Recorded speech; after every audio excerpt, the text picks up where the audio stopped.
95.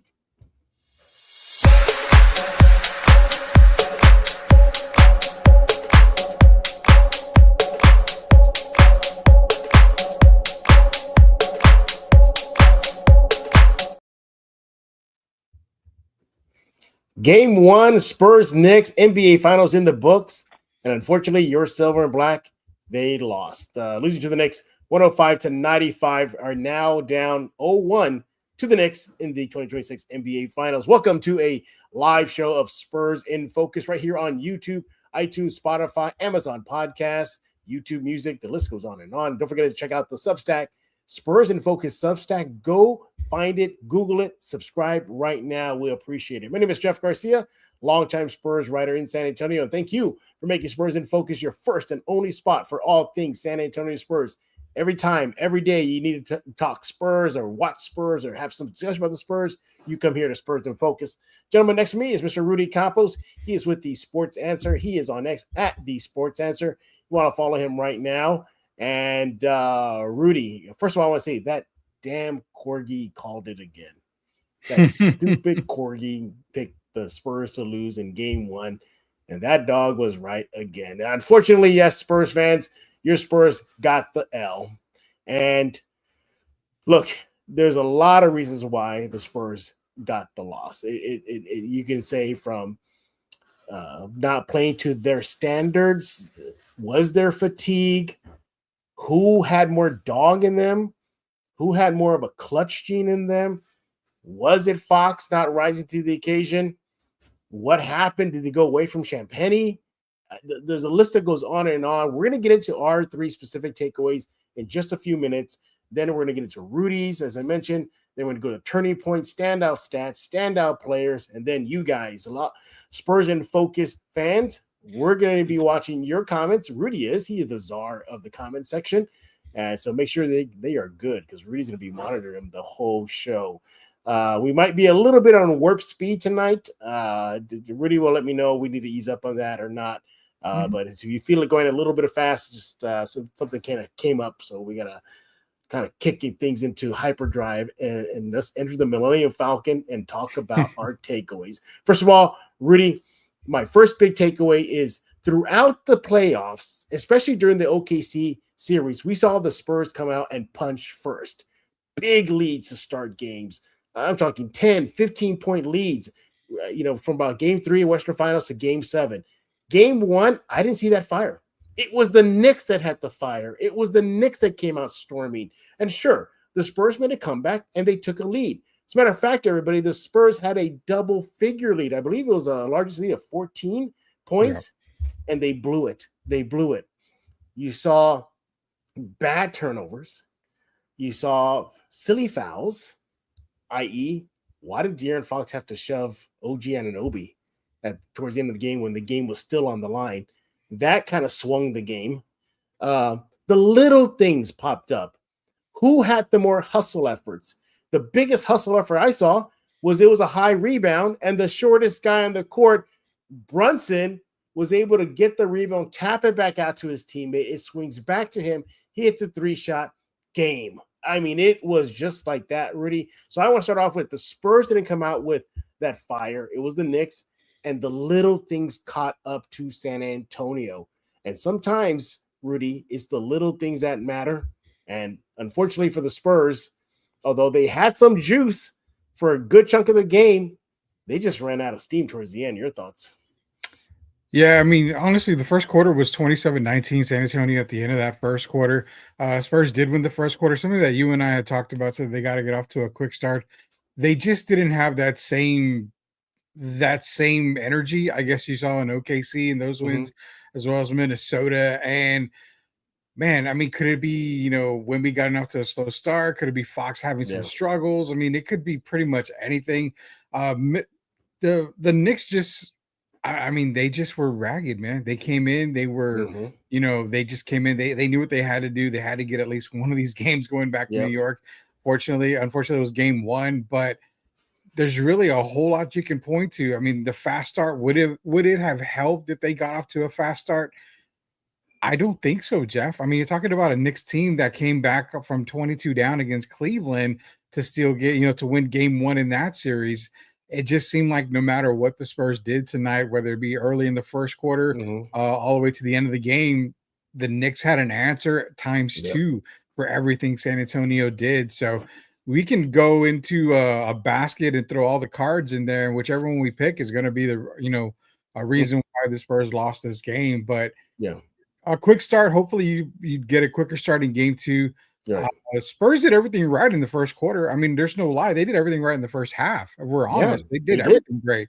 But it was that third quarter, that pesky third quarter that came back to haunt them in this game, 28-21, the Knicks in the third quarter, and they just never looked back after that. It literally was a tale of two halves, seriously. I mean, at halftime, it was 55-48 Spurs with the lead. But again, you can even see at the halftime, it wasn't a comfortable lead. You dig deeper in the halftime stats. It was the Knicks that were out rebounding the Spurs by 27-26. The Spurs had a slim edge in assists, 11-10 at half. And look at the field goal percentage. It was almost dead even. Knicks were about 41%. The Spurs were at 40%. But the biggest disparity was free throws. The Spurs had a massive free throw edge at half, 12 trips to the free throw line, while the Knicks only had 3. So I thought, okay, fine. The Spurs are getting the calls. The Spurs are getting that home cooking. They should be okay in the second half. More on that later. But again, I go back to the little things. Who had at half a little bit more offensive rebounds? The Knicks did, 6-5. As a matter of fact, after the game, Mitch Johnson said that was the biggest area they need to clean up was rebounding. Sure, they won the rebounding battle overall, but when it mattered, it was the Knicks getting it. Again, I mentioned that rebound that Brunson got. How many times did Hart show his heart that he wants to get that board? He didn't really have anything offensively, but he did the things defensively. More on that later. And the biggest clue that I knew the Spurs were in for a fight in the second half, second chance points. That was keeping the Knicks in the game. At halftime, it was 11-2 Knicks with a first half edge in that category. But you swing to the second half, the Knicks thoroughly outplayed them. 57-40, outscored them in the second half.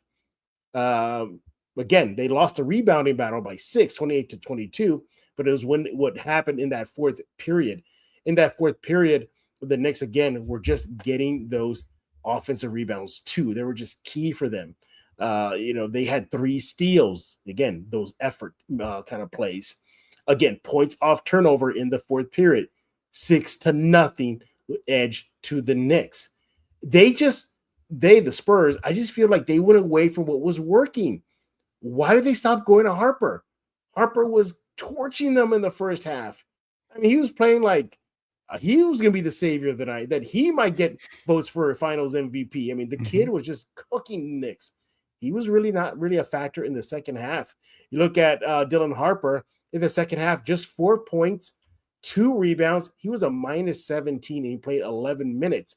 But in that first half, Harper, 12 points, 6 rebounds, got 16 minutes, and he was a +12. So I don't know what happened there. Either it was just a lack of playing time, Spurs went away from him. And again, other players didn't maintain their momentum. Champagnie was another reason why the Spurs were up big at halftime. No, he had like 9 points in the second period, Rudy? 12 points overall at half, something like that. And again, a non-factor. Rudy, it was just so frustrating because everything that went right in the first half should have continued in the second half, and it didn't. Yeah, it didn't at all. I mean, everything like one of our comments from Rehome said, this seems like they left everything in the first half, and that's what we had mentioned a little while ago. It was a tale of 2 halves. Spurs played great the first half. Everything was going right, even though Fox struggled in the first half, Wemby struggled in the first half. You had Champagnie that was going on, and Dylan Harper was getting it done. Come in the second half, and it just seemed like Wemby was trying to force a lot. And the one thing I didn't like, and I know you're going to dog on Fox, and I'm going to let you dog on Fox tonight. I mean, he did have a bad game tonight, but the one thing I didn't like with Wemby was what happened to, even the announcers mentioned it, getting the ball in the elbow and then going to the basket. You saw that a lot in OKC. He was able to get in the paint. He was able to dominate the paint some of these games, get to the rim, take, I mean, just take basic jump shots, but it seemed like he was catching the ball again beyond the arc, trying to make too much happen, trying to make something happen. Mm-hmm. And at 7'5", I get it. You're what a lot of people consider a unicorn. You're Mm-hmm. a rare breed, but when you've got a very scrappy Knicks team and one of the better defensive teams, especially in the playoffs right now, they know exactly what to Yeah. do, and they worked right into their Yeah. hands by having him on the Again. perimeter there beyond the arc and having him dribble the air out of the ball. It's Yeah. not your game. So Not at all. everything slows down when Victor does that. But I mean, Harper not even in clutch time right now. That kind of surprised the hell out of me. We mentioned in our preview, Jeff, that came out this morning. I expect these guys to play 40 plus minutes. Mm-hmm. I mean, this is the NBA Finals. If your best player is Dylan Harper and Champagne, and you're still rolling with Fox and Vassell, I might have an issue with that if both of those Mm-hmm. guys are struggling tonight. I mean, no feelings hurt. There's no, hey, you know what? We're gonna go with you because you're the veteran, yada yada yada yada. No, this is the NBA Finals. Whatever's working, you Yeah. go Stick with it. with. So I Yeah. mean, could it also be that maybe the coaching staff tried a little too hard? Maybe a little too Maybe. scared to try certain things. I mean, Yeah. hell, even Keldon Johnson got 8 minutes tonight, but it was a bad 8 minutes for Keldon Yeah. Johnson. I mean, this overall just a bad game by San Antonio and a Well, I bad would say a second bad half. half. Yeah. Bad Second second half. half. Yeah. Sorry, bad second half for San Antonio, but a lot can change from here to game two. That's why I say you got to play 48 minutes. The Spurs did not play 48 minutes. You got to play 4 quarters. The Spurs only played 2 quarters. After the game, Wembanyama said he is not worried, that it is still a first to 4, and Yeah. that the team will be better and that he will be better. Although he had a good stat line, why did it feel, Rudy, that he didn't put his fingerprints on this game? The numbers are there. We're looking at his final numbers here for the game, 26 points, 12 rebounds. But Rudy, he was a -3 on the night. Why didn't it feel like it was a Wimby kind of impact? Well, I mean, 26 points, 12 rebounds. Yeah, I mean, that's a typical Wemby game, but you made the comment right now. It didn't look like he had a bad game. He had a terrible game, Jeff. I mean, But 6 why? of Even though the 21. numbers show otherwise. He had an SGA game. He shot 12 free throws, went There he 12 did. of 13 from the line. I mean, when you're going for 12 points, you take that away, you're only scoring what, 14 points Mm-hmm. on the night. So he got to the line a lot. They fouled him a lot, but it's not, he had a terrible shooting night. And not only that, if you're doing what a lot of NBA players do on the math, he had 6 turnovers, so -6 plus on his plus Mm-hmm. side. That's just a horrible night for Victor Wembanyama. Karl Anthony Towns, Mm-hmm. just watching him out rebound Victor in a lot of occasions there. Mike Brown and the coach staff did a fantastic job on the game plan. You saw a lot of switching on Victor Mm-hmm. Wembanyama, something that, again, you and I talked about. They're going to take him away from the paint where he's so comfortable. When they did that, that left Mitchell Robinson free for those offensive rebounds, for those defensive rebounds. I mean, it just made a lot of sense for them to do that. But overall, yeah, 26 and 12. It did not feel like 26 and 12. I could have swore he would have maybe had around 16, 17 on the night at most. Exactly. And another big reason why the Spurs took the L, again, tail of 2 halves, the biggest for me is their shot just was not falling the second half. In the first half, the Spurs shot 40% from the field. All right. And from the 3 line, they shot a respectable 38%. All right. So good. Hopefully that'll carry on in the second half, right? Nope, it didn't. The Spurs shot 31% in the second half and 10% from the 3 line, going 2 for 19 from the 3 line. That's a dramatic difference. They went from pretty good hot shooting to ice cold in the second half. I gotta say, Rudy, I don't. As much as everybody's saying, "Oh, the Knicks haven't faced a team like the Spurs in their playoff run," am I stretching it by saying the Spurs haven't faced a team with that type of tenacity and defense in their playoff run? Ooh. Because of injury, I'm going to say, yeah, they haven't. Okay. I mean, the Knicks are other than Mitchell Robinson's mishap, who still played, the Knicks are probably the healthiest team the Spurs have played in these playoffs. I mean, I'm not going to count Portland, but then you go with Minnesota with DiVincenzo out, Anthony Edwards with his little injury. Then you, Yeah. of course, you go into OKC, Jalen Williams, and then AJ Mitchell going out as well. So this is the healthiest team that the Spurs have played in the playoffs. And not only that, the Knicks have been the hottest team in the playoffs. I mean, now they're up to what, a 12-game 12, winning 12 streak yeah, they're on in these fire. playoffs. And I have to admit, I downplayed what the Knicks did in the Eastern Conference because I thought, man, Toronto's not that good. Cleveland is good, but they're not that good. Now they're going to finally face a team that's on a roll, that is right there with defensively, right there with them. And then they came out and they just punched. I mean, you're They punched him. talking Clubber Lang punch to Rocky Yeah. here to the San Antonio Spurs, and there was no looking back, man. Can we easily say that Jalen Brunson needs to be in every MVP talk from here until the rest of his career is out? How does he do it, man? He makes it look so effortless, and that's why I had told my wife and a couple of friends, I said, you thought SGA was good. Jalen Brunson is playing probably leaps and bounds better than SGA For this point. So it's just going to be even tougher for San Antonio. Yeah, absolutely. We dive deeper. Okay, so what we know that the second half was bad for the Spurs, right? Okay, but sure, we fast forward to the fourth period, Rudy, and it got even worse. In the fourth period, the Knicks shot 41%, while your silver and black shot 28%, going 6 for 21. In that fourth period, the Knicks connected on 3 3-pointers, or the Spurs connected on 2. All right. That one little extra 3 could be the difference in a very close game as this was towards the end. All right. What about just inside the 3 line? All right. Well, the Knicks, again, got that slim edge, 37% inside the 3 line to the Spurs 36. Again, the little things matter now. So overall, you look at the fourth period, we talked about efficiency, effectiveness in our preview, Rudy. Who had the better effective field goal percentage in that fourth period? It was the Knicks. 48% effective field goal shooting to the Spurs 33%. Yeah. So, you know, a lot of the numbers weren't lying heading into the game.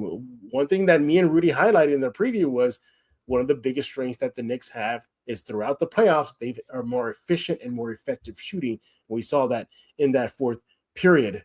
Rudy, one thing we also talked about is the stars have to show up, or was it a game of the reserves have to show up? Mm-hmm. Why do I feel like for the Knicks, it was both that showed up, and the Spurs star Wemby showed up, yes, kind of, but the Spurs role players, we're using role players loosely, just pretty much Wemby and everybody who's behind him didn't.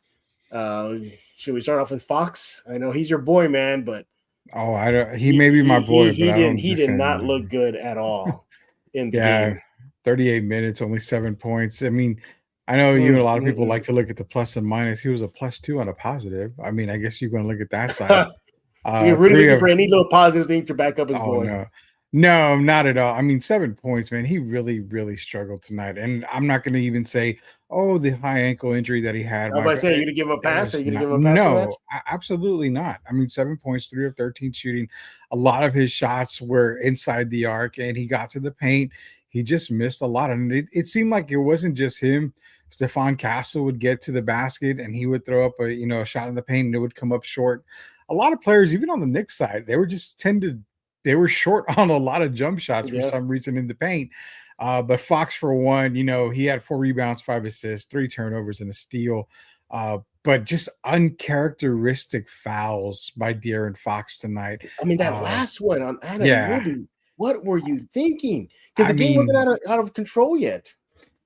He finished the game with 5 fouls. I don't think I've ever remembered hearing De'Aaron Fox close to like 4 fouls in a game. But that was the biggest thing I think that kind of made me think, come on, De'Aaron, you're a way better player than that. It was knowing that he had some very uncharacteristic fouls. There was one foul that he got called for. There was a push on Anunoby, and Anunoby flew across the court, basically.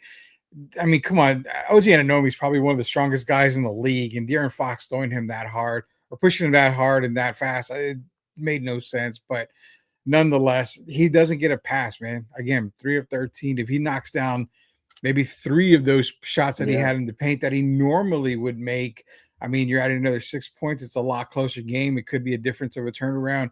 But yeah, no, there's no pass for Fox. There's no pass for Wemby tonight. I mean, there's really no pass for any player other than Champagny and, well, Dylan Harper. I mean, those two guys were the only two guys that kept the Spurs in it for a while there.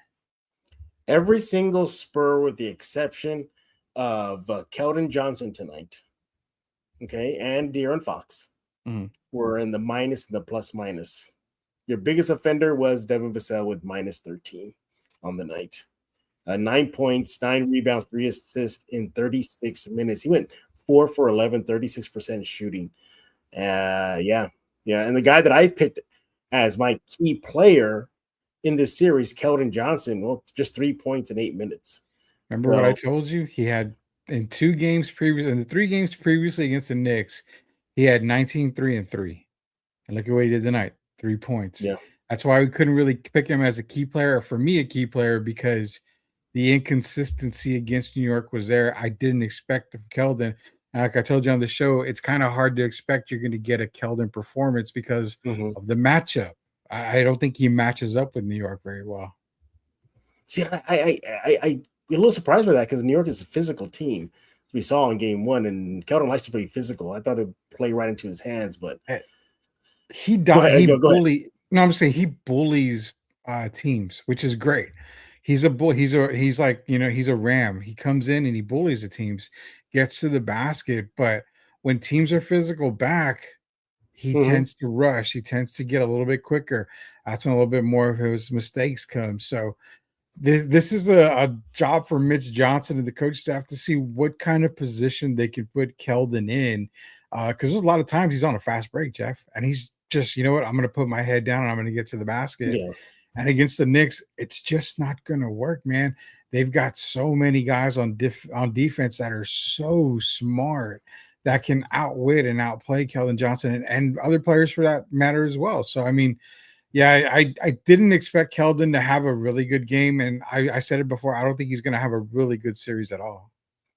Rudy, we're going to get into our specific takeaways in just a few minutes, but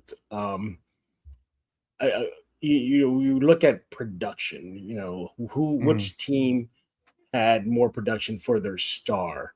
And then game 1, it was Brunson who got more help from his teammates. Brunson did some damage. We know that. Yeah, he did. He got the Spurs when it mattered because for most of the game, he was kind of quiet. He wasn't having a Brunson-like game. But boy, did he wake up in that fourth period, torching the Spurs for 13 points, plus 10 in the fourth period. And, he got the free throw line twice, made them both. Went 4 for 8 from the field.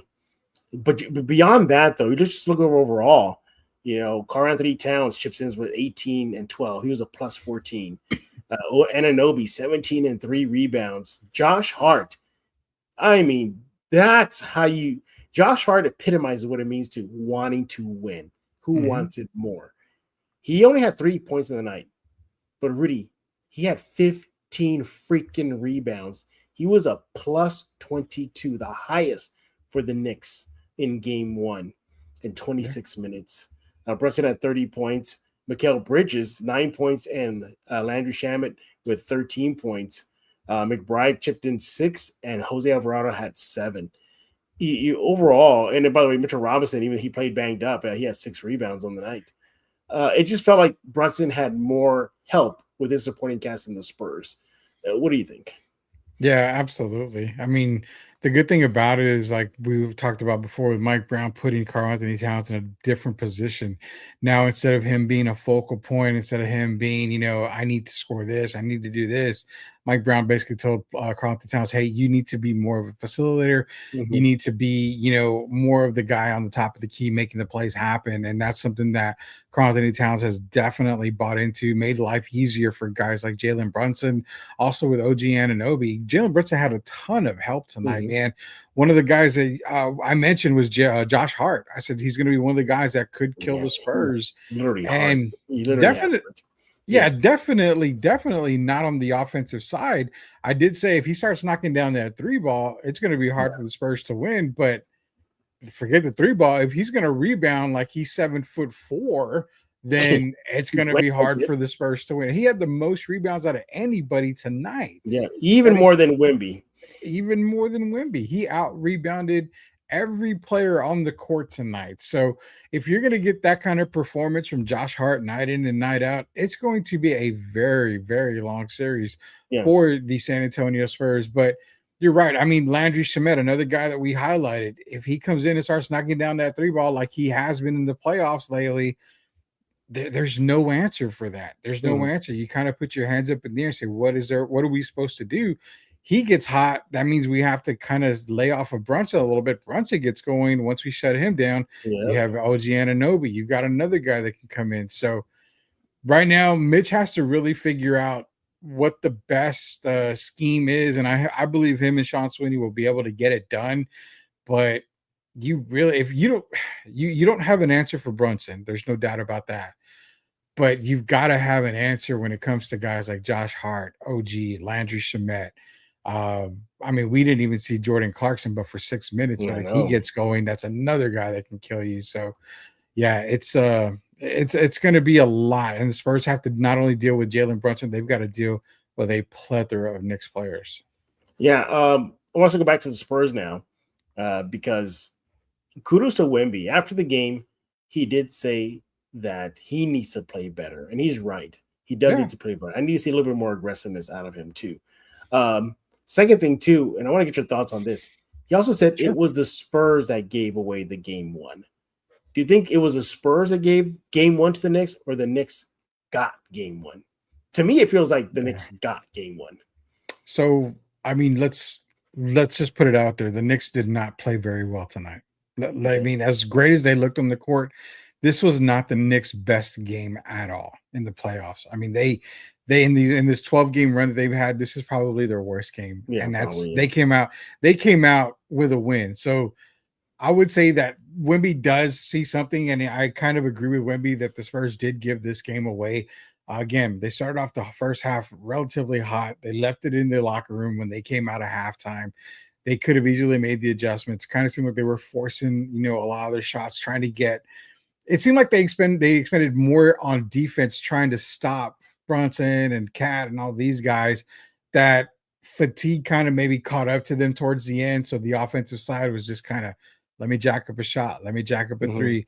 Stephon Castle came up all short on a lot of shots, man. And that's something that you hadn't seen very lately. So could it be fatigue? Possibly so.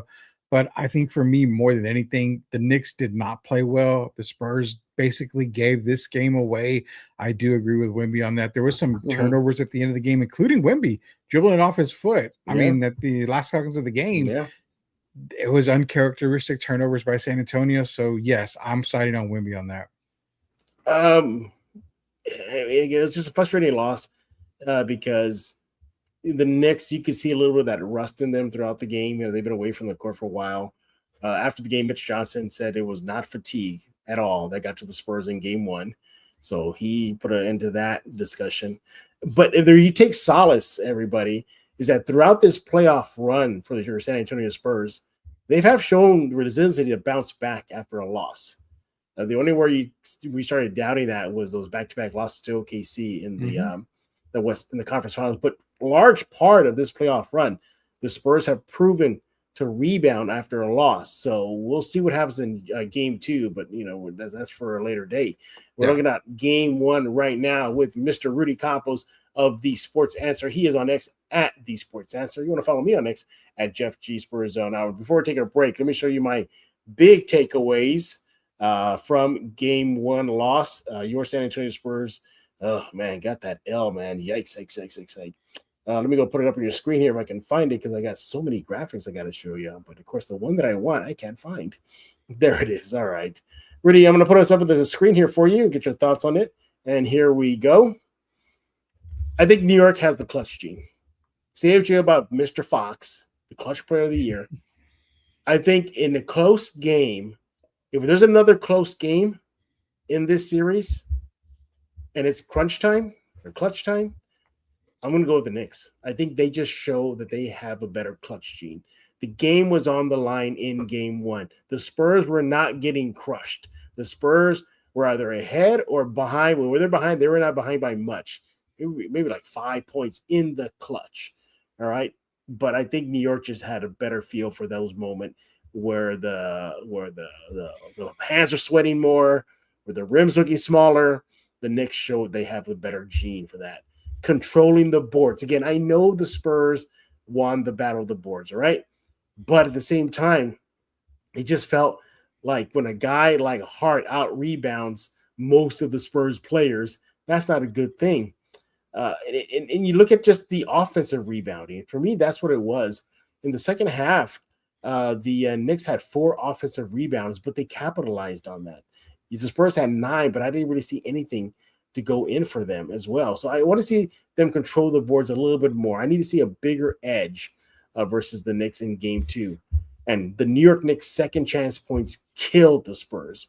If you want a reason why the Knicks beat the Spurs overall, it was those damn second chance points.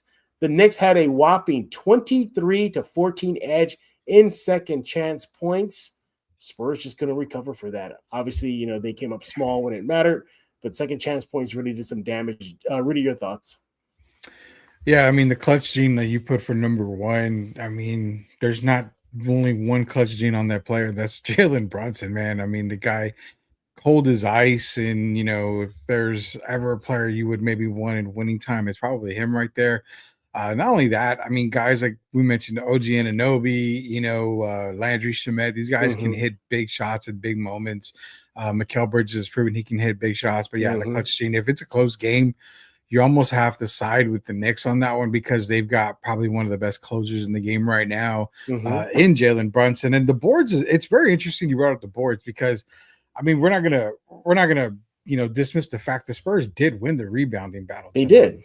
They won 54-49. Even on the offensive side, they won 14-10. But what feels even worse is that the Knicks had those timely rebounds. So there you go. Number 2 would be timely rebounds. It was those rebounds that they got when the Spurs needed to get that rebound. The Knicks got it. Boom, pop it out to Brunson for a 3. Pop it out somebody for a 3. Get it back up and 1 for Karl-Anthony Towns. It was just timely rebounds that those Knicks got when they needed them on the offensive side. So, yeah, I mean, Spurs did. They checked off one of Jeff's things to win the series. You got to win the rebounding battle. And a lot of people were saying that. They wanted tonight. They just didn't get those timely rebounds. And then the second chance points, you're right, man. When you give a team that many second chance points, that's just too much, man. Jesus, man, you're going to lose. You're going to lose the game, and you're going to be frustrated on the night all night if you keep losing that battle. So, yeah, great points right there, Jeff. Yeah, overall, okay, we're taking a break. And we're going to get back. We're going to hear Rudy's big 3 takeaways from game 1 loss. As overall, it was a tale of 2 halves. The Spurs brought it in half 1. They lost it in half 2. Second chance opportunities, huge edge to the Knicks. A big reason why they lost. And the star for the Knicks showed up when it mattered in that fourth period when the game was on the line. Because, Rudy, you did highlight that it's going to be a battle of the stars in this series. Well, when both teams needed their stars to rise to the challenge, it was the Knicks. Brunson had 11 points. I'm sorry, Brunson did. Sorry. Yeah, Brunson had 13 points, as mentioned, and he was a plus 10 in the fourth period. You look at Wembanyama, he had 11 points, 7 rebounds, but he was a -6 because of those costly turnovers that he had. He had 2 turnovers in that fourth period, and one of them led to some, I think both of them led to some scoring opportunities for the Knicks. So, there's that. Now, again, take solace. Wemby says that he's not worried. The team's not worried. They've been in this position before throughout the playoffs. Yes, I know it's the finals, but nevertheless, they have some experience, everybody, in these situations. All right, when we get back, we're going to hear what Rudy has to say. What is going to be Mr. Campos' big 3 takeaways from the game 1 loss?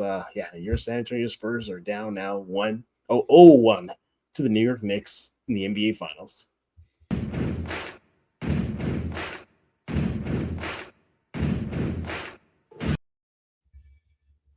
They need to play with the man without fear. Daredevil. That's what they need to play like. We're joined by Mr. Rudy Campos of The Sports Answer. He is on X at The Sports Answer. Follow him right now. Rudy, take it away. Give us your big 3 takeaways. Well, I'm going to try to stay away from the stats part because I know the stats That's one thing we do get into our stats. One of them that I've got is the guards for the San Antonio Spurs continue to rebound. Mm, Vassell, Champagny, Harper, Castle. I think they had 34, 35 rebounds mhm, combined tonight. They did a tremendous job on the boards, man. So I would say one big takeaway is to continue to rebound the way that they did. That what does that do? I mean, that starts a fast break super early. When a guard gets a rebound, you're able to get down the court pretty quick.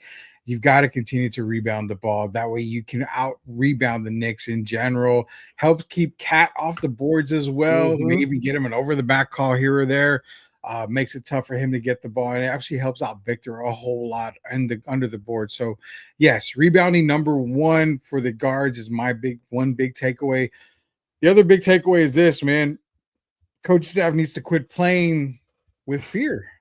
I'm going to say it with fear because you've done a great job all postseason long. And then in your first game of the NBA Finals, it just didn't seem like you were having that much faith in a guy like Dylan Harper, who is your favorite, who's your future superstar in the league. It seemed like Julian Champagny, we needed you just for that first half. We're good the second half. Mhm.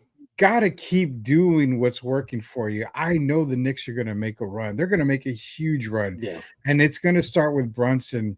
But when you've got a hot hand, you've got to continue with that hot hand until it has completely cooled Mhm. off. You think the likes of George Gervin quit shooting the ball after he missed 2 or 3 times? Hell no. George shot until he couldn't shoot no more, and he knew he was not making it. That's the thing, is that I think Mitch might have maybe overthought a little bit, when it came to the game one, and that's okay. It's his first NBA Finals. It's pretty much everybody's first NBA Finals on both sides of the court. I Yeah, mean, both sides, yeah. Mike Brown's been there before, but I mean, it's pretty much everybody's first NBA Finals. Sean Sweeney's been there before. I just think a lot of it was the coaching staff towards the end of the game. There was some substitution issues. There was some play calling. I mean, we talked Yeah. about it. Wemby catching the ball beyond the arc and then having to dribble to the basket. A lot of, it just Mhm. seemed really slow tonight when it Yeah. came to the San Antonio Spurs offense. So, coach staff for me is the second biggest takeaway, is that I think they've got to make some kind of adjustment and go back to what works. Go back to and what's weird is they went back to what worked against OKC towards the end when you saw that double screen, that high double screen, Mhm. and they started doing it again. But it's a little too late when you're trying to get it, with 2 or 3 minutes, 4 minutes left in the game there. Last takeaway, Jeff, eh, Wimby hit it on the head, man. They didn't play their best game. And that's Mhm. exactly what I was going to say. They got their Knicks' worst game. The Spurs didn't play well at all. Does that spell fear for the Spurs? Maybe a little bit. Maybe a little bit, because do we really expect the Knicks to have bad games? Not really. They're going to play a lot better than what they did tonight. So the Spurs have to be ready coming into game two. I think what we need to see is Wemby needs to attack the basket a lot more. You want to get a guy like Karl Anthony Towns who can really generate a lot of fouls early if you Mhm. really put your body into him. He's he's a great defender, but when it comes to Wemby is a very crafty guy, Mhm. very skilled guy on the offensive side. So he can get Cat into a lot of foul trouble. I think they got to pound the rock, get him into the post, let him play one-on-one on Anthony down in the post area. Stephon Castle needs to attack the basket a little bit more. Dylan Harper needs to continue to attack the basket. So the third takeaway for me is you've got to attack the rim, dude. Mhm. You've got to get to the rim so much that the paint is wearing off from the dunks, Mhm. from the layups, from everything Mhm. that you are getting in. The only way to beat the Knicks is to get them into foul trouble, continue to attack the basket, make Jalen Brunson work on defense. If you allow him to slack off on defense, all his energy is there on offense. Jalen Brunson is a human. He will get tired. Mhm. Make him work on defense. Those are the things that I've got from game one that are heading into game two. No, another if I can add a fourth takeaway is Sure. um I thought the Spurs were trying to limit Knicks fans going to the game. Don't Rudy I don't get me started on that shit. was a freaking more than a handful of Don't get me Knicks started with that shit. at the Frost. I can understand a little smattering here, but Mhm. during even the TV commercials or going into games or when the Knicks were doing runs, it felt like we were in an MSG. I mean, you could even see it, everybody. Remember, supposed to be a sea of Fiesta colors? It was disrupted by a bunch of blue T-shirts scattered throughout the lower bowl. Rudy, I thought the Spurs want to make sure that minimal Knicks fans go there, but man, there was plenty of them. Yeah, I mean, I'm trying not to cuss as much as I'd like to You're on allowed that. one cuss, so you can use one cuss. Jesus. Oh, let me see if I can use it in a good spot here. Yeah, But I have a massive problem because Ticketmaster put it out. You have to be within 150 miles right. to purchase tickets, and season ticket holders were able to get it. I know some Spurs fans probably paid the prices and got their tickets, but I'm gonna say right now, if you purchase tickets just to resell them to New York Knicks fans, you are not a Spurs fan, period at all. This is the first time they've been in the finals since 2014. I mean, this is something that's really big. You're supporting the team the entire year. You're supporting the team the entire playoffs. There were no other issues in the playoff running, especially against OKC, who's what, number one team in the league, Right. who's a 6-7 hour drive away from San Antonio or whatever it is. And then when it comes to the Knicks, Knicks fans travel. They're going to pay whatever prices you want to get. Who gives a shit if you are going to make, double, triple the money that you're going to sell a ticket? You bought the ticket for a reason, man. There's no reason why there should be a lot of Knicks fans in the Frost Bank Center. I get it. This is the Super Bowl. This is the Super Bowl for the NBA. I get you're going to get celebrities. Those celebrities, they're going to get their tickets regardless. Totally understand. I'm going to give them a pass.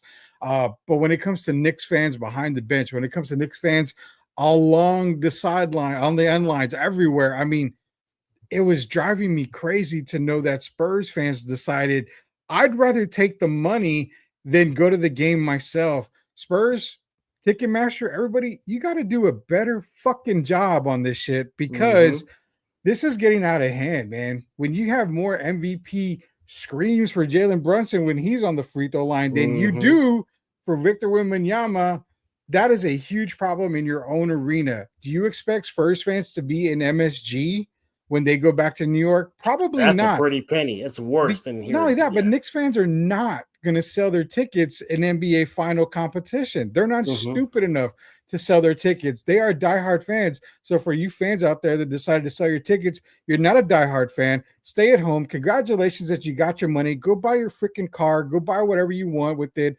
Congratulations. You got your money. You got your second income tax return. Don't ever do that again. Go to hell with that shit.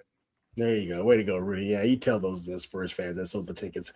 Hey, you know what? Before we continue, we're going to get to Turning Point, standout stats, et cetera, in just a few minutes. But, Rudy, you want to tell them about the Super Chats? Explain to them what's going on? Yeah, so the good thing about Spurs in Focus is that you can drop Super Chats now on YouTube. Or you want to drop Jeff and I a little bit of a Super Chat, hey, it goes right back to you guys. It helps us promote a lot of stuff as well, and we appreciate it very, very much. If you want to support the channel, help this channel keep going for Spurs in Focus, Sports Answer, all that stuff that we do, drop a Super Chat there. If you get a Super Chat in there, we read your Super Chat ASAP. We react to it. We do everything we can for you on there. So, yeah, drop a Super Chat if you want to. Yeah, for you guys, Spurs that are hanging in here with us. Once again, your San Antonio Spurs lost game one in the NBA Finals, 105-95. You're down 0-1 to the Knicks. Game two will be Friday in San Antonio, and the Spurs did lose home court advantage. So there's that. All right, it's that fun time of the show where Rudy is on, I don't want to say the hot seat, but, he just gets a little surprised here. Will the first category be Turning Point? Standout stats, standout player. Let's find out. The first one Rudy's going to react to.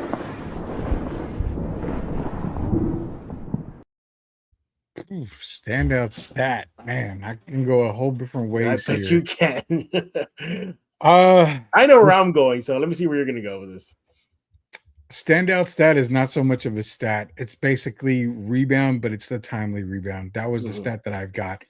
Spurs won the rebounding battle total. They won the offensive rebounding total 14-10, but it's those 10 offensive rebounds that came at the right moment, the right time for the New York Knicks. My standout stat is the timely rebounds. Why? Because there was an opportunity where the Spurs could have got the board, didn't get it. Knicks kick it back out, 3-point attempt, miss, rebound the ball again, miss, rebound the ball again, and finally they either knock down a three or they get an and one. It's those little timely rebounds that killed San Antonio tonight. Spurs were up by a point, maybe down by a point. The game was maybe tied, And it just seemed like every time the Knicks got one of those timely rebounds, Jeff, the momentum was killed. The air out of the frost bank just got sucked out. And that's when I felt, you know what?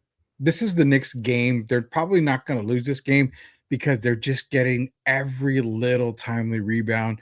My stat of the night is the timely rebounds, man. They've got to clean that up big time going into game 2. Yeah, my standout stat is the number 14. That was the Spurs' biggest lead, and they blew it. That stood out to me because I wanted to see if this young Spurs team can maintain a lead in the NBA's biggest stage, the NBA Finals. And at least in game 1, they did not. They had a 14-point lead, everybody, and they blew it. As a matter of fact, for the game, they led 26 minutes and 41 seconds to the Knicks 19 minutes and 31 seconds. But you fast forward to the fourth period, that's when everything fell apart. The Knicks led for 10 minutes and 50 seconds in that fourth period, where the Spurs led 26 seconds. But again, goes back to that lead. They couldn't maintain the lead. They got comfortable. This is a Knicks team. They should have been aware of this in the scouting that has proven they can come back from a freaking 20-something deficit like that. Yeah. As a matter of fact, Wemby, after the game, said that for the team, that they felt the Knicks comeback was quick. They're like, they were like shocked, like, whoa, it's over, you know? Mm-hmm. So you cannot lay your foot off the gas against this Knicks team. They've proven any deficit is not out of reach for them. So again, my standout stat is 14. That was the Spurs' biggest edge or lead in the game.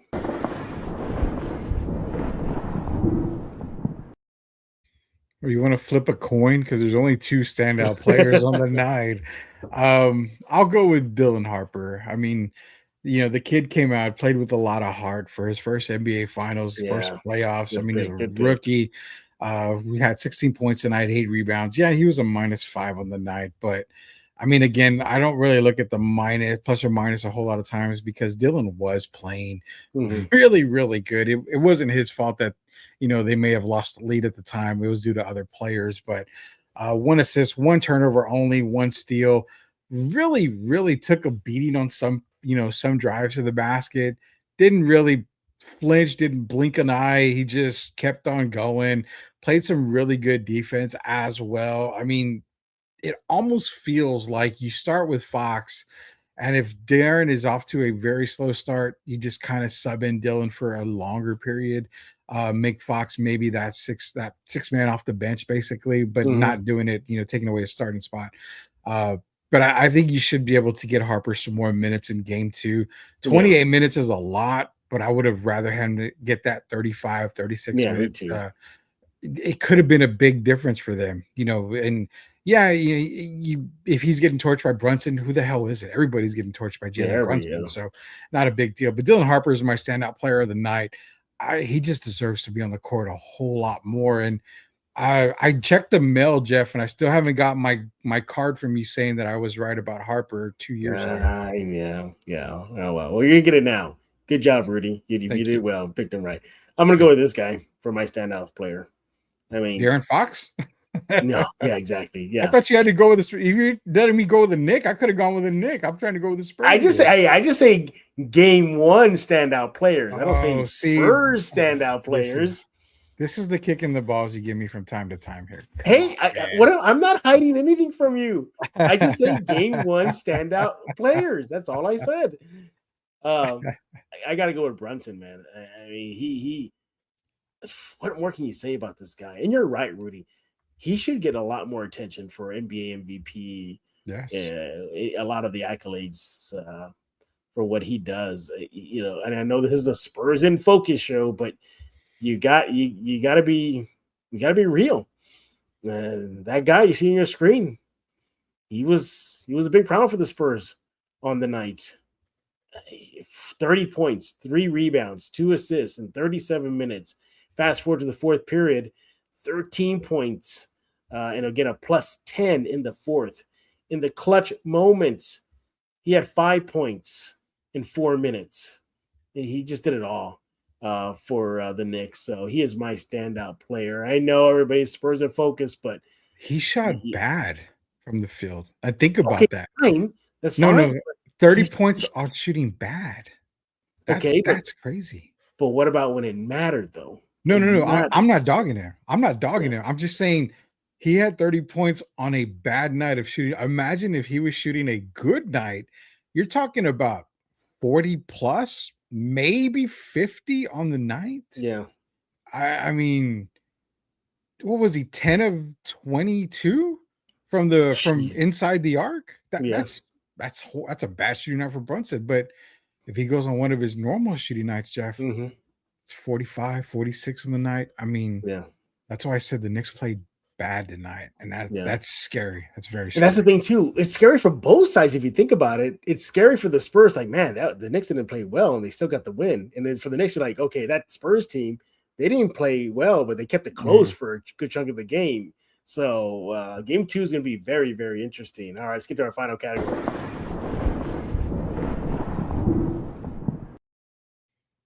Turning point, third quarter. I There it mean, is. Yep. I'm gonna skip mine because you took mine. That's the only one I had is the third. Yeah, quarter. I'm gonna vaguely hit on it because I want you to hit on it more. But Okay. yeah, I mean the third quarter, something that has dominated Spurs talk in years past and crept back up in the Spurs in focus tonight is that third quarter. They had the lead going into halftime. Everything felt right. Champagne was good.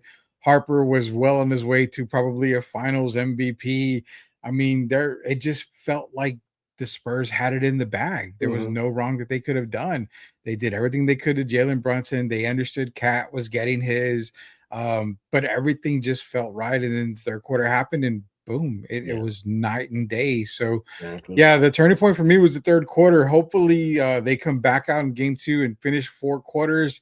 I don't know if maybe Adam Silver, who was in the building, went into halftime and said, Spurs, I kind of need y'all to lose this game. So maybe y'all want to choke that third quarter off and do what you do best. But yeah, like Charles Barkley once said, man, there's taxes, death, and Spurs choking in the end, and that's kind of what happened now. Yeah, I'm gonna go with the third. You felt the momentum swing towards the Knicks. Everything was going their way. The Spurs were well, at least projecting the wrong way. They were coming down after the first half. In that third period, the Knicks outscored the Spurs 28-21. In that third period, the Knicks had more assists than the Spurs, 7-3.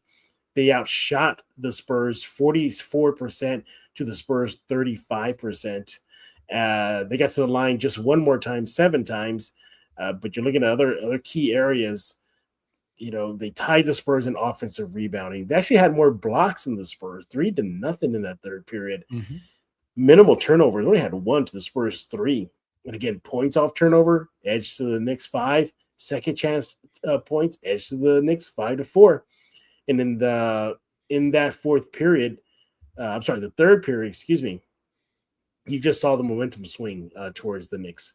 It was theirs. It was theirs for sure. The Spurs make their runs. We saw it, but you could just feel the Knicks were starting to get control of the game in that third period. All right, those are our turning points, our standout stats, standout players, and we gave our overall thoughts. Well, what do you guys think? Let Rudy know on X at the Sports Answer. Let me know on X at Jeff G Spurs Zone. Again, once again, we got super chats.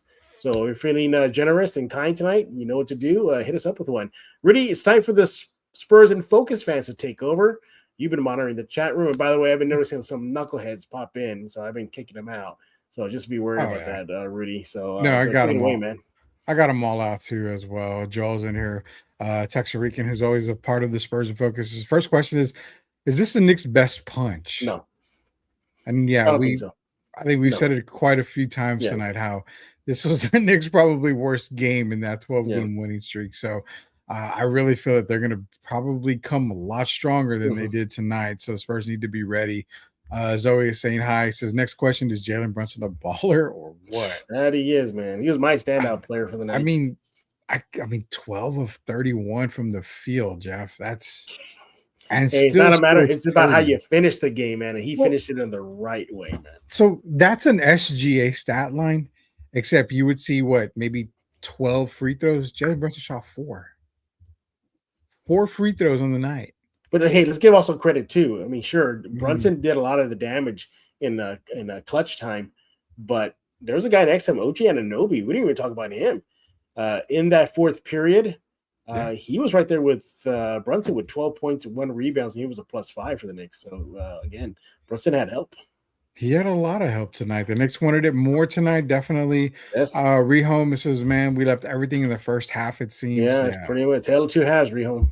He says, "We are not going to win if we have 16 assists." Tom Petrino throughout when Fox and Wemby shoot 9 of 34 from the field. It'll be hard to win games. Yeah, Yes, both. sir. That's what we said. Both Fox and Wemby. Fox had a terrible, terrible game. Wemby had a terrible game if you look beyond the stats. He had a bad game. I mean, they both combined for 9 turnovers on the night. I Mhm. mean, they both were just bad. So, could we equally put the blame on them? I mean, maybe you give Fox a little more blame than Wemby, Mhm. obviously. Offensive rebound was an issue. OKC season 2 is nothing but muscular. Yeah, offensive rebound definitely. People asking about we always asking about Harper not in there in clutch time I don't know again. why he was on that court. He was killing the Knicks. Yeah, we talked about it. We don't know if it was a Mitch Johnson thing. Was it the coaching staff? Maybe they felt the matchups weren't right. I mean, they looked pretty good when he was in there already. Cornette is unplayable, too slow. Fox is a defensive liability. I will say Fox a defensive liability. No. Cornette unplayable?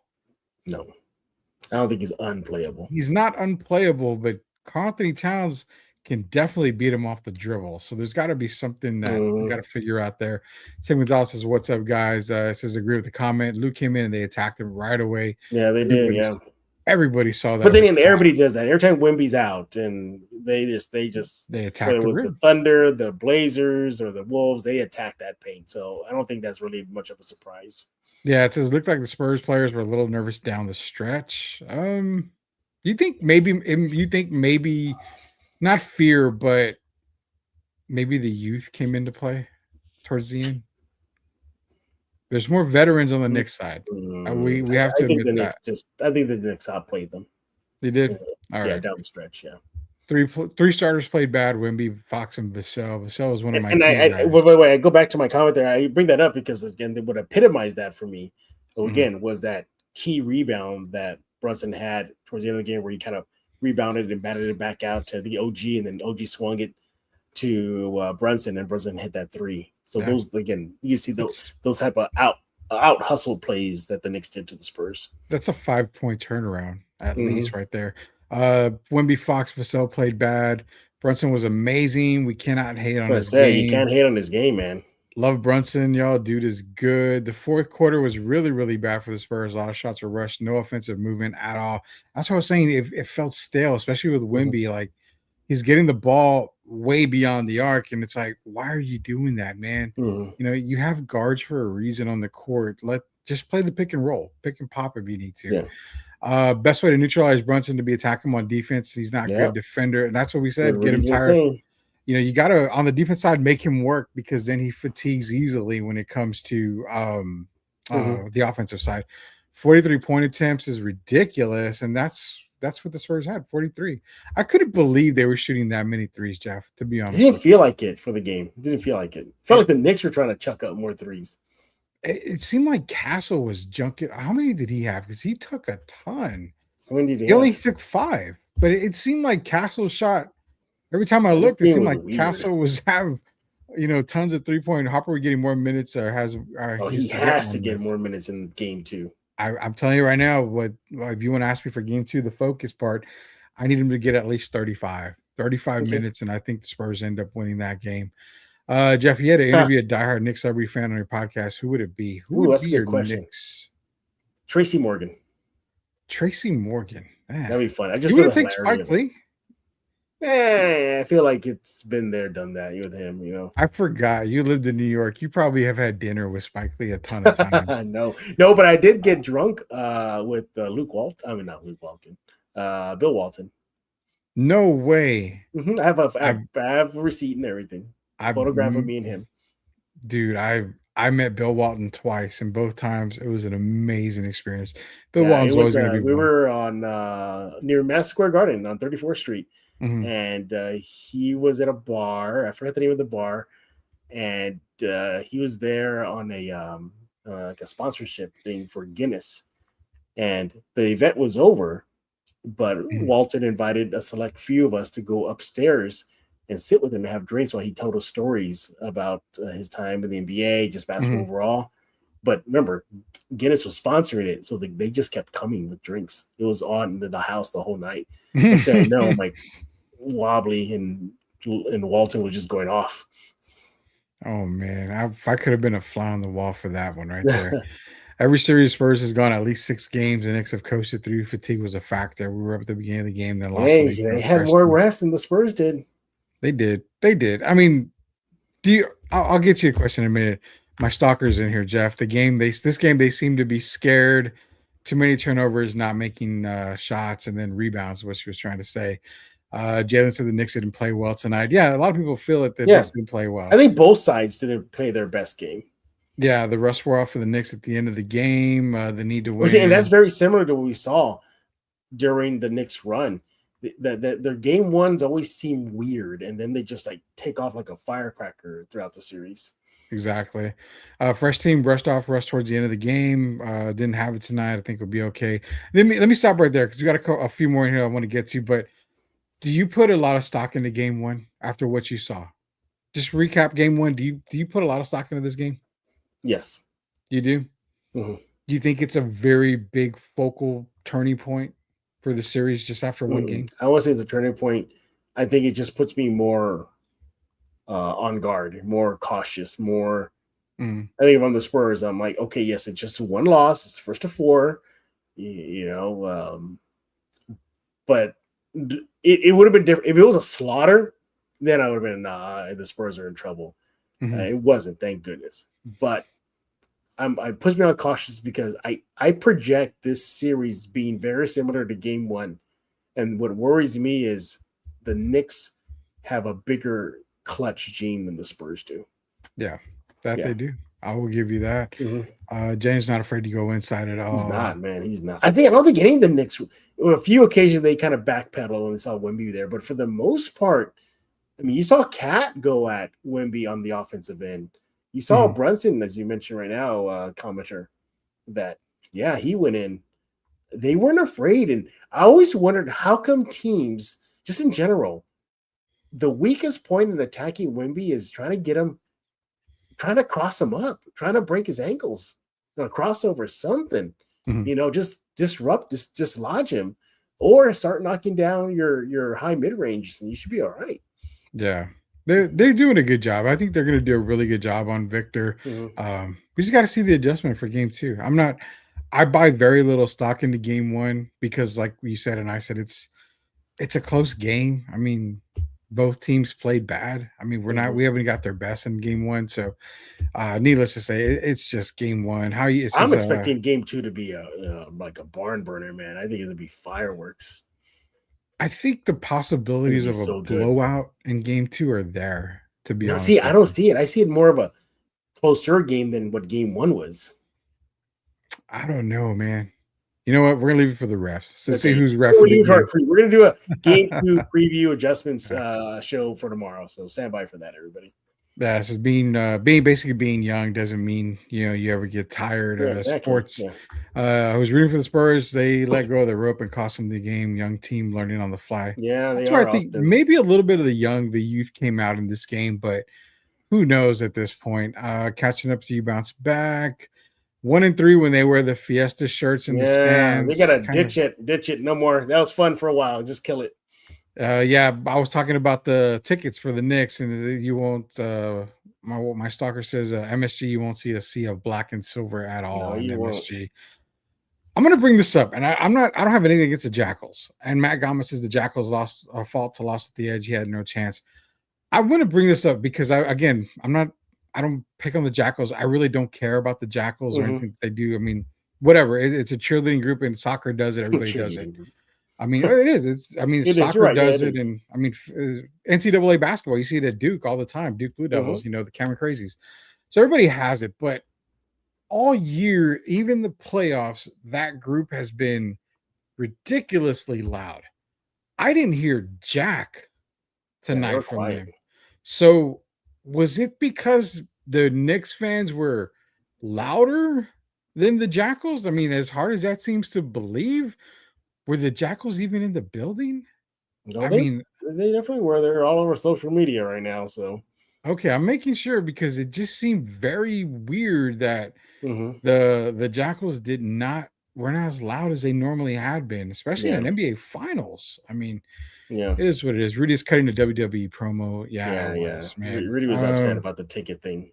Well, I mean, who the hell is it, man? I got one in comment in here we got to get to.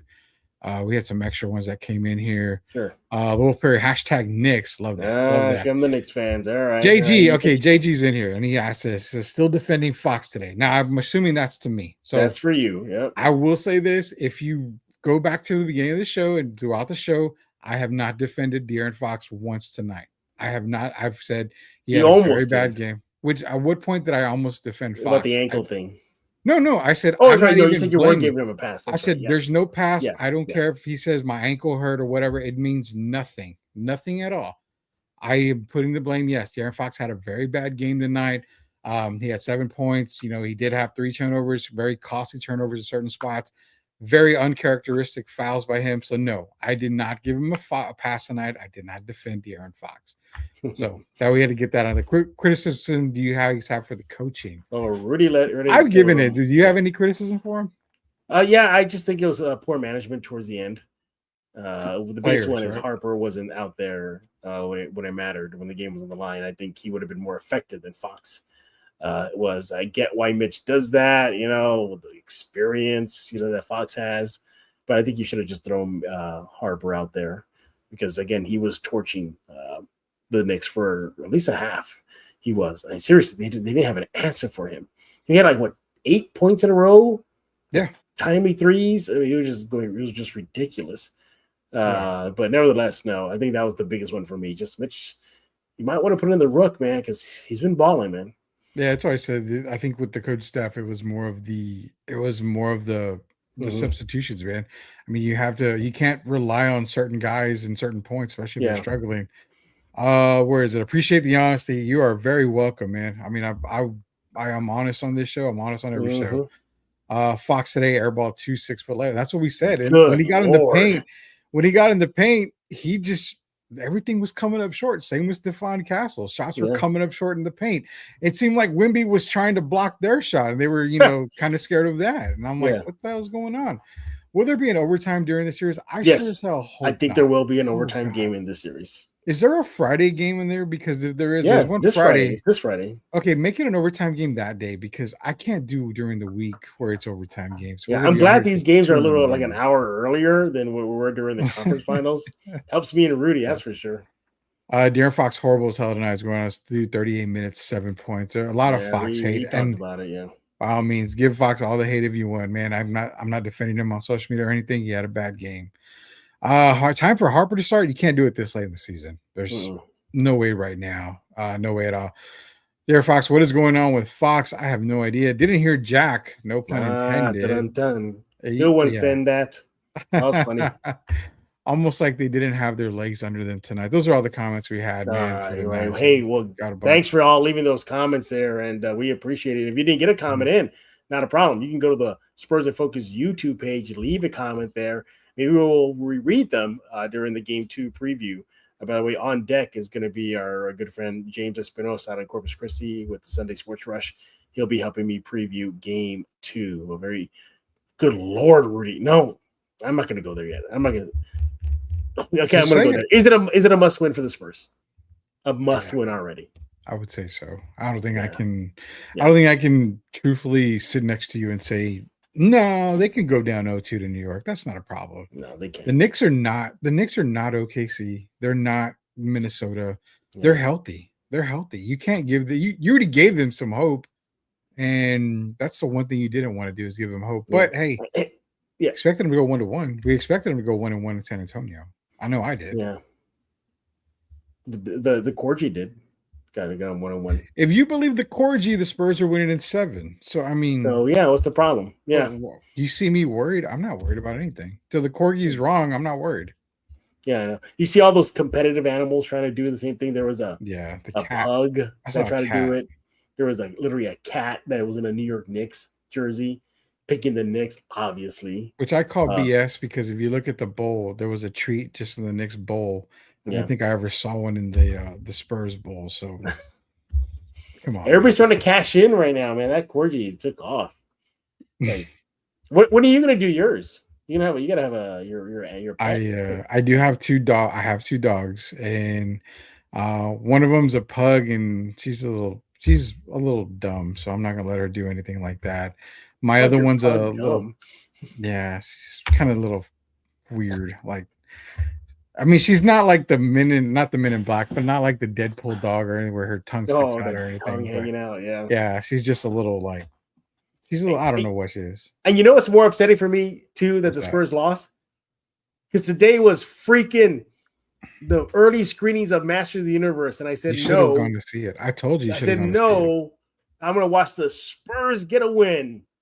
Yeah, here we are. I gotta wait till maybe tomorrow to go see a screening. And again, they're just limited screenings right now, so you gotta get a ticket or you miss out. So, darn it, Spurs. Go Friday. Who cares? I mean, it's just the NBA Finals. Nobody cares about that. Hey, I'm not gonna miss game 2.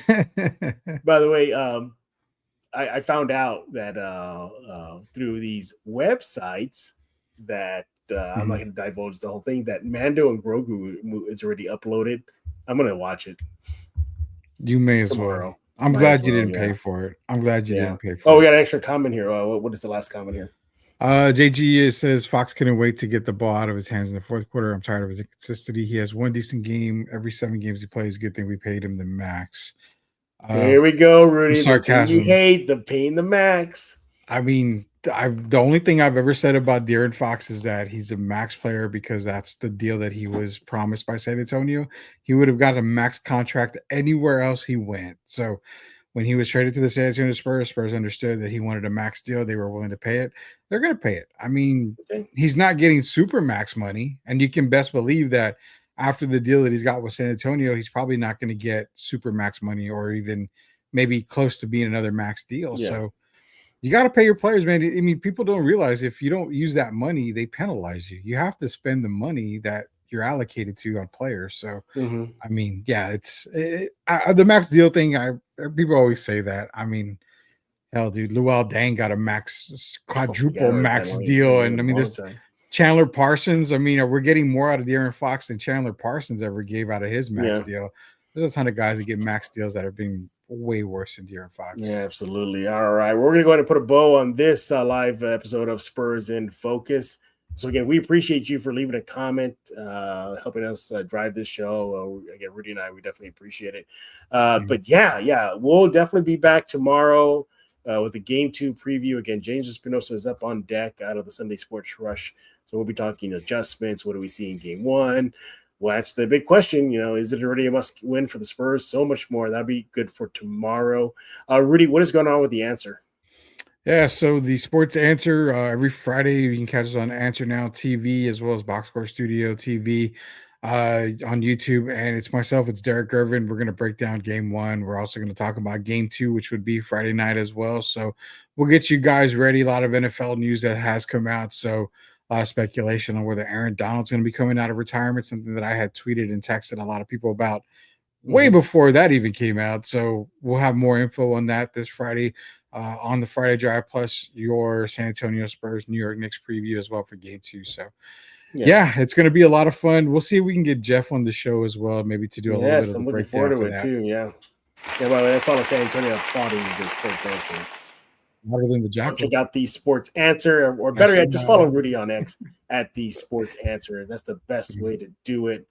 And again, Rudy, thank you for staying up late with me to react to the Spurs loss. Yes, everybody, your San Antonio Spurs lost Game 1, 105-95, down 0-1 to the Knicks in the NBA Finals. But as Webby said, team's not worried. He's not worried. It's still a 1-4.